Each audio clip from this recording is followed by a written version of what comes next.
no Brasil, mas eu não vou deixar ele fugir do tema, viu? É uma questão, pra mim, central, porque o tema do debate é Brasil e movimento negro. A gente teve um primeiro bloco sobre questão racial e a gente vai, no segundo bloco, agora falar sobre o Brasil.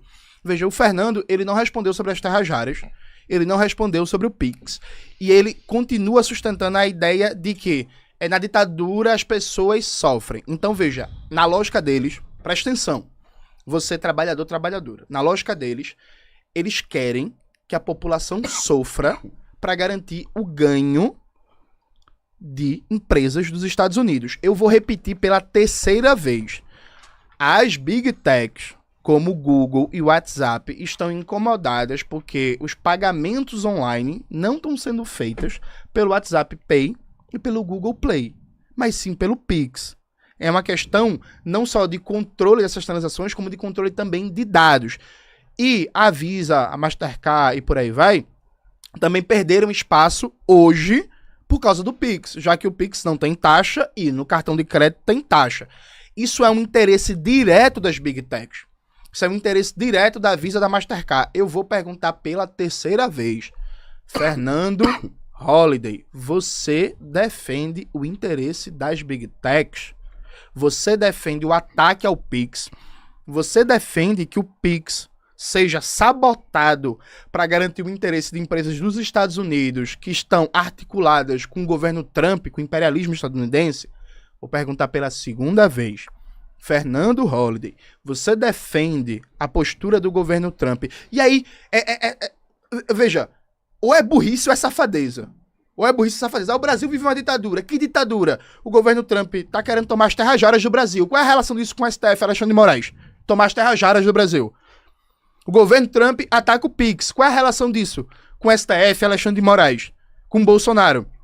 O governo Trump mente dizendo que tem déficit comercial com o Brasil e ameaça um tarifaço de 50%, que inclusive, se fosse aplicado como na medida inicial, ia afetar diretamente mais de 150 mil empregos no Brasil.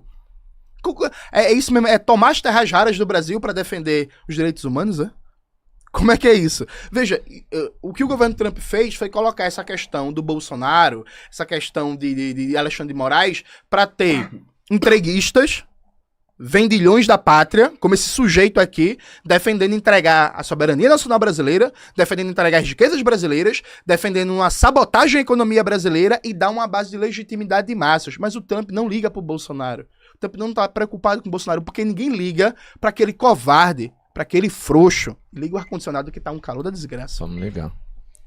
Holliday, 5 minutos, Mateus, sua resposta. Dando favor. Tá quente mesmo, cara. Pronto aí? O Holliday tá na tosse aí, né, Holliday? Eu tô com tosse, mas não dá, mas eu tô suando. Tá com calor também, né? Eu não liguei por causa disso. Valeu, Bom, vamos gente. lá. Ele falou dessa questão do Trump, ele tá insistindo que eu acho bom as sanções econômicas. Em nenhum momento eu falei que é bom.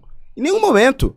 A questão aqui, e aí a gente percebe uma ignorância que assim, eu nem acredito que você falou um negócio aí. O que tem a ver as sanções econômicas com as decisões do STF? Como assim? Sanções econômicas são uma medida clássica, diplomática, de contenção de ditaduras pelo mundo. Os embargos de Cuba foram uma tentativa dos Estados Unidos de conter a ditadura cubana. As sanções econômicas contra a Venezuela foram uma tentativa de conter Maduro. Agora, em relação à Rússia, sanções econômicas estão sendo feitas contra a Rússia para que tente-se acabar com a guerra na Ucrânia. É óbvio que essas coisas se misturam. E se misturam por uma razão muito simples, porque a economia é também uma forma de relação internacional. Agora, você diz o seguinte, o Trump não liga pro Bolsonaro, a questão não é o Bolsonaro. Por que o Trump prejudicaria o próprio país se ele não acha que isso trouxesse algum resultado efetivo para restabelecer a democracia de um aliado? Os Estados Unidos precisam do café, senão os prejudicados serão os americanos, eleitores dele. Os Estados Unidos precisam do suco de laranja, precisam de uma manga, querem comprar essas frutas baratas nos seus mercados. É óbvio que ele não ia prejudicar os seus americanos se não achasse que um aliado importante está com a sua democracia em risco. Não é bom para os americanos, não é bom para o Brasil. Mas o que é pior ainda? O que é pior é ter uma manicure presa por andar em Brasília.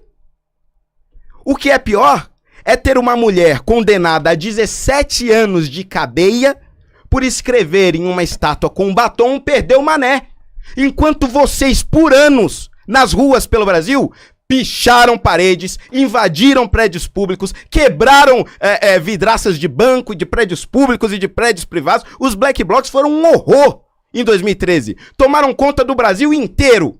Quantos foram condenados a 1 dia de cadeia? Vocês mataram um repórter da Band. Você lembra disso? Você lembra quando um Black Bloc soltou a desgraça de um rojão num repórter, pai de família que morreu por conta dessa irresponsabilidade? Quantos líderes dos Black Blocs estão presos por 17 anos? Nenhum! E uma mulher com um batom, escrevendo numa estátua, afastada dos 4 filhos, sem poder ir pra casa, porque escreveu numa estátua com batom?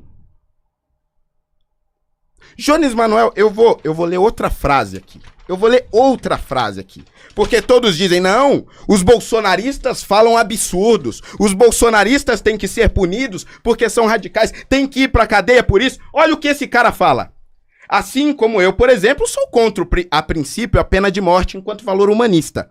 Agora, no momento de um processo revolucionário, em seus momentos mais agudos, eu defenderia tranquilamente instituir a pena de morte para crimes contra-revolucionários e pessoas financiadas por organizações estrangeiras para derrubar os nossos. Tranquilamente. E aqui uma mesma posição profundamente humanista. Fidel sempre foi contra a pena de morte, mas ao mesmo tempo, nos processos mais difíceis de consolidação da revolução, foi sim usado a pena capital em algumas situações contra-revolucionárias. O vídeo dele defendendo morte das pessoas está no ar há anos. Não houve um ministro do STF que tirasse uma ordem de Alexandre de Moraes, uma investigação sequer da Polícia Federal. Ele tá aqui, livre, falando. Mas não tem ditadura. Não tem perseguição contra a direita. Foda-se esse resto do tempo. Nervoso. Vamos lá, o Jones, 2 minutos pra sua... Perfeito. Ô, gente, eu tenho dificuldades de entender quando uma pessoa começa a perder nos argumentos e ela começa a gritar, ela começa a tremer, o lábio dela começa parece que vai estar tendo um problema vascular. Fernando, se acalme, viu? Respire, você tá perdendo um debate, tá feio pra você, mas você gritar, você ficar histriônico, não vai ajudar em nada. Veja, ele, para justificar o ataque dos Estados Unidos ao Brasil, ele falou em sanções econômicas. O Trump colocar aqui que é tomar as terras raras do Brasil, isso nem se enquadra na categoria de sanção econômica. Veja, tu tentou dar uma lacradinha e foi um absurdo. O ataque ao Pix não se enquadra, inclusive, também na categoria de sanção econômica. Só as tarifas de 50% que se enquadram numa política de sanção. Mas um governo de outro país dizer assim, eu quero tomar as terras raras do seu país, nem se enquadra juridicamente na categoria de sanção. Então a explicação que tu deu nem cabe. Assim, foi um pouco patético. Dito isto, vamos falar aqui sobre o resultado da política de cotas no Brasil. Deixa eu abrir aqui para citar os dados certinho. Veja, vamos lá. Política de cotas, seu resultado no Brasil. Um estudo feito pela UFBA, o UNB, o FRJ, Universidade Federal de Minas Gerais, Federal de Santa Catarina e Estadual do Rio de Janeiro e Unicamp, traz os seguintes dados. Entre 2012 e 2016, o percentual de ingressantes oriundos de escola pública nas instituições federais pulou de 55% para 64%. O grupo mais beneficiado pela política foram pretos, pardos e indígenas da rede pública, que hoje são mais de 50% dos matriculados. A Universidade Brasileira, ela conseguiu ter, no geral, a maioria de pessoas não brancas matriculadas correspondente ao que é a composição étnico-racial do país. O nome disso é resultado positivo, Fernando. Holiday, sua pergunta. É a 5ª rodada, hein, Cabeleira? Vamos lá. Tá legal. Depois, se quiser, a gente continua. Por mim tá... Até porque a galera tá trocando uma ideia bem sadia aqui, tá bem bacana mesmo. Parabéns pra vocês aí, mano, assim. Apesar das emoções afloradas, mas tá bem, preocupado tá bem construtivo. Nervoso, tá bem construtivo. Vamos lá, pronto aí, Rolly? 3 minutos. É a ditadura, Xandão tá chegando. Pera seu tempo aí com o 7-5. Desculpa, vai. Nem deu tempo aí, vai. Vai lá. Bom, vamos lá. vocês percebem que o Jones, voltando pro tema das cotas, ele fala da inclusão no Brasil. Mas ele não conseguiu citar um país, o 193, que revogou as cotas por sucesso, porque afinal de contas é uma política temporária. Tá nas origens. Inclusive, no julgamento do STF, que considerou as cotas raciais legais no Brasil, esse foi um dos principais argumentos. Olha, nós estamos instituindo as cotas porque é preciso incluir a população negra. Um dia isto chegará e nós vamos acabar com as cotas. E isso se repetiu em todos os lugares do mundo. Vocês terem ideia, na Índia, o mesmo discurso aconteceu ainda na década de 50. No Sri Lanka aconteceu, na Malásia aconteceu, na Nigéria aconteceu. Inclusive o Thomas Sowell traz um exemplo muito interessante ali dos Yorubás na Nigéria, que instituíram um sistema de cotas, isso por volta da década de 70, para tentar diminuir as tensões. As tensões aumentaram tanto com o nível das cotas raciais que eles desembocaram em uma guerra civil em 1999, só foi acabar em 2002. Então, o ponto é o seguinte: em nenhum país do mundo se revogou as cotas raciais, porque o objetivo central dela é dividir a população e, mais do que isso, ignorar o problema real, que é a educação das pessoas. Quando eu vou para um vestibular, o meu avaliador não vai olhar uma foto minha. Ele não vai saber se eu sou negro, se eu sou branco, se eu sou pardo. Não vai saber nem meu histórico. Ele vai analisar única e exclusivamente o que eu respondi na prova. Eu respondi A, respondi B, quantas eu acertei, quantas eu errei. O resultado desta prova, está diretamente relacionado à qualidade de ensino que eu tive. E aí, evidentemente, que esse debate das cotas nos leva a discutir a educação. E é sobre isso que eu quero perguntar. Porque nos dados mais recentes, que eu encontrei, pelo menos de 2023, a OCDE divulgou que o Brasil gasta, em média, no ensino básico, cerca de 3.583 dólares por aluno ao ano. A média da OCDE são 10.949 dólares por aluno ao ano. Quando a gente vai para o ensino superior, o Brasil gasta 14.775 dólares. 14.775 dólares por aluno ao ano. A média da OCDE é 14.839. Ou seja, está bem próximo. Então, há uma defasagem aqui. Nós estamos investindo proporcionalmente muito mais no ensino superior do que no ensino básico. E o ensino básico é que impede as pessoas pobres, sejam elas negras ou brancas, de entrarem na universidade. Jones, você é a favor de cobrar na universidade pública de quem pode pagar? 5 minutos, Jones. Perfeito. Gente, vamos lá. Voltando para a guerra contra o Brasil.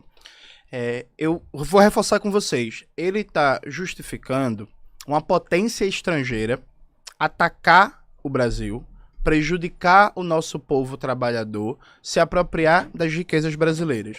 Eu costumo trabalhar um exemplo bem didático, que é, vamos imaginar, se fosse nos Estados Unidos, deputados dos Estados Unidos se articulam com o Partido Comunista Chinês e com o governo Xi Jinping para atacar os Estados Unidos. O que aconteceria com esses deputados nos Estados Unidos? Eles seriam presos, perderiam o mandato e seriam condenados à pena de morte. Se fosse na China, deputados da Assembleia Nacional do Povo da China se articulassem com o governo dos Estados Unidos, com a CIA, para atacar o Estado chinês e fazer uma mudança de regime. O que aconteceria com eles? Eles seriam presos, perderiam o mandato e seriam fuzilados. Esse bando de canalha que está no Congresso Nacional defendendo a aplicação da Lei Magnitsky no Brasil, defendendo a entrega das terras raras brasileiras, defendendo o ataque ao PIX, defendendo que uma potência estrangeira interfira nos assuntos brasileiros para beneficiar os monopólios imperialistas dos Estados Unidos, eles deveriam ser todos caçados imediatamente e todos presos. Todos os deputados que defendem que uma potência estrangeira ataque seu país deveriam ser caçados e presos. A própria Constituição brasileira, inclusive, ela diz no artigo 5º que não existe pena de morte no Brasil, salvo em situação de guerra. O próprio constitucionalismo moderno, desde da República de Weimar em diante, entende que em momentos que uma potência estrangeira ataca o país, você estabelece marcos jurídicos diferentes para defender a nação. A gente está nesse momento sobre o ataque de uma potência estrangeira. E você é incapaz de dizer assim, eu defendo a soberania nacional do meu país, eu sou contra entregar as terras raras brasileiras para as empresas dos Estados Unidos e eu defendo o Pix. Você é incapaz de falar isso. Daqui até o final da sua vida, toda vez que você botar a cara em algum lugar, alguém vai lembrar. E o Pix? Que você simplesmente não consegue responder. Isso por um lado. Por outro lado, veja, nós, do PCBR, a gente atua no movimento estudantil a partir da UJC, a União da Juventude Comunista. A gente é a favor da lei de cotas. Só que a lei de cotas, ela reduz a desigualdade socio-racial dentro de uma estrutura que ela tem vários problemas. A universidade brasileira é uma universidade para poucos. É uma universidade restrita. O vestibular, ele não seleciona quem entra na universidade, Rodrigão. O vestibular, ele seleciona quem vai ficar de fora da universidade. Tanto é assim que existem vagas ociosas, Robertinho. Você tem mais vagas disponíveis do que estudantes na universidade. Então o vestibular, ele não seleciona quem entra. O vestibular, ele seleciona a exclusão de estudantes da universidade. Aliado a isso, não adianta você criar uma política de cotas, o que faz com que aumente o número de alunos de baixa renda na universidade e você não acompanhar com a correspondente política de assistência estudantil, né, que garanta que o estudante consiga permanecer na universidade. Hoje, a maioria dos estudantes que entram na universidade pública, nas mais de 60 universidades públicas brasileiras, federais, infelizmente não concluem o curso. Não concluem o curso por quê? Porque não tem condições econômicas de se manter na universidade só estudando. Então, nós defendemos o fim do vestibular, a universalização da universidade pública para todo mundo que quiser fazer, uma política de assistência e permanência estudantil que garanta que o estudante consiga se manter na universidade, uma universidade que tenha moradia, restaurante universitário chamado de bandejão em alguns lugares, que tem espaço de lazer, que tem acompanhamento psicológico, que fortaleça o ensino, a pesquisa e a extensão e que esteja conectada, Fernando, às necessidades de desenvolvimento tecnológico do nosso país. Uma universidade, como diria o grande Darcy Ribeiro, que seja uma universidade necessária, que enfrente a dependência ao subdesenvolvimento e garanta que o Brasil fale de cabeça erguida com qualquer outro país do mundo e que não esteja em condições de fragilidade econômica para receber ordem de potência estrangeira imperialista. A gente defende uma universidade que, por exemplo, não dependa das big techs para operar no seu funcionamento diário, que tenha a sua própria infraestrutura digital. É isso que a gente defende para a educação. Isso pegando só a educação superior relacionada ao tema das cotas. A gente vai voltar para o tema da educação básica na próxima rodada. 2 minutos, Holly. Bom, resumindo aqui o que o Jones falou, ele defende que você, que é pobre, proporcionalmente paga mais imposto nesse país, continue pagando a universidade dos playboys comunistas das universidades públicas. É isso que ele está falando. Porque a questão é muito simples. Eu tenho uma universidade que é financiada com impostos. Dentro dessas universidades, eu tenho pessoas que têm renda muito, mas muito acima do possível para se pagar, por exemplo, uma universidade privada. Por que não cobrar dessas pessoas? Não estou falando de cobrar mais forte, estou falando de cobrar daqueles que têm renda muito acima da média. Por quê? Porque é o eleitorado dele. É o eleitorado dele. E o pobre que se dane. O pobre paga a conta. Esta é a realidade da lógica comunista. E assim, para deixar claro, eu já falei isso. Nós não concordamos que as sanções do Trump sejam algo positivo para o Brasil. Eu não acho que ele esteja certo ao querer acabar com o Pix. O Pix é fundamental para o Brasil. O Pix é fundamental para o Brasil, inclusive foi criado pelo governo Bolsonaro. Não acredito nem que o próprio Bolsonaro, que criou o Pix, que implementou o Pix, queira que ele seja retirado do Brasil. A questão não é essa. A questão é a realidade ditatorial que nós estamos vivendo. Só que aí, vocês vão perceber o seguinte. O Jones, ele quer falar para o público dele. Então, toda vez que eu perguntar um assunto que ele não sabe responder, como, por exemplo, o país que já revogou as cotas raciais no mundo, ou a crítica de Carlos Rosenbaum ao Florestan Fernandes. Quando ele não souber responder, ele vai mudar de tema e vai entrar num discursinho pronto para fazer o corte no Instagram. É justo, também vou fazer meus cortes. Mas para falar pro público dele, simplesmente vai ignorar a pergunta que ele não sabe. Essa é a estratégia dele aqui hoje. Sua quinta pergunta. Tá. Vamos lá. Peraí, dá uma pausinha. Tava me esticando. Desculpa, mas que é isso? Zero aí, eu tô me sentindo lesado. Vamos, Robertinho. Eu tô me sentindo Não tá ardendo. Vamos ajudar no like aí, viu, gente? Galera, 60 mil pessoas na live. Compartilha aí, se inscreve, vamos fortalecer. Tô me sentindo prejudicado Pronto. pelo agronegócio. Não mexe comigo, que eu não mexo com ninguém. Bora. Vambora lá. Vou soltar do 3 aqui, pode ser 3 segundos Aí eu vou ter aqui. 3 segundos a mais, viu? Tá.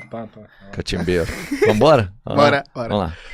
Gente, quem criou o Pix foram funcionários públicos do Banco Central, né? Passou anos sendo desenvolvido, calhou de acontecer durante o governo Bolsonaro, como aconteceria sobre o governo